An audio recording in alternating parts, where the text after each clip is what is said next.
Alam nyo ba na 3.6 million na Filipino ang nakararanas ng isa sa mga klase ng mental, neurological o substance abuse disorder? Kaya naman, sinisiguro ng pamahalaan na mapoprotektahan ang kalusugang pangkaisipan o mental health ng bawat Filipino. Ano nga ba ang mental health? Ayon sa World Health Organization, ang mental health ay ang kalagayan ng kagalingang pangkaisipan kung saan ang isang individual ay may kakayahang mapagtanto ang kanyang potensyal at mabuhay ng ganap. Ibig sabihin, dapat ay kayang harapin ng isang individual ang stress ng buhay, maging produktibo sa trabaho at makatulong sa lipunan. Sa kasalukuyan, mayroong inpatient benefits ang PhilHealth para sa may mga mental health conditions tulad ng dementia, bipolar disorders, schizophrenia at anxiety disorders.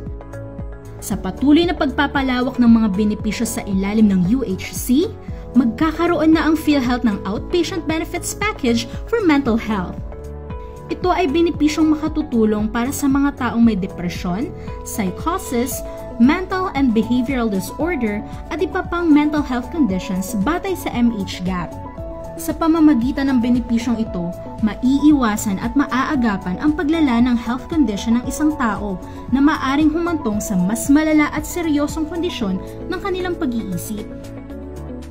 2 pakete ang nakapaloob sa benepisyong ito. Depende sa mental condition.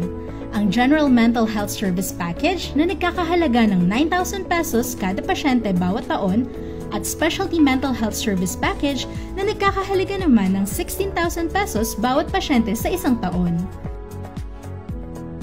Kabilang sa General Mental Health Service Package ang assessment, essential diagnostic test, at follow-up visits sa mga primary care facilities, rural health units, barangay health stations at mga access sites ng Medicine Access Program for Mental Health ng Department of Health.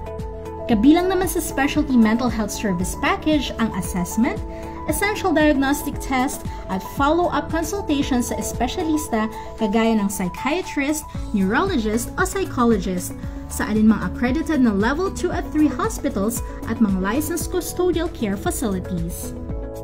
Ang benepisyong ito ay para sa mga may edad na 10 taong gulang pataas para sa mga psychiatric cases. Wala namang age limit para sa neurologic cases.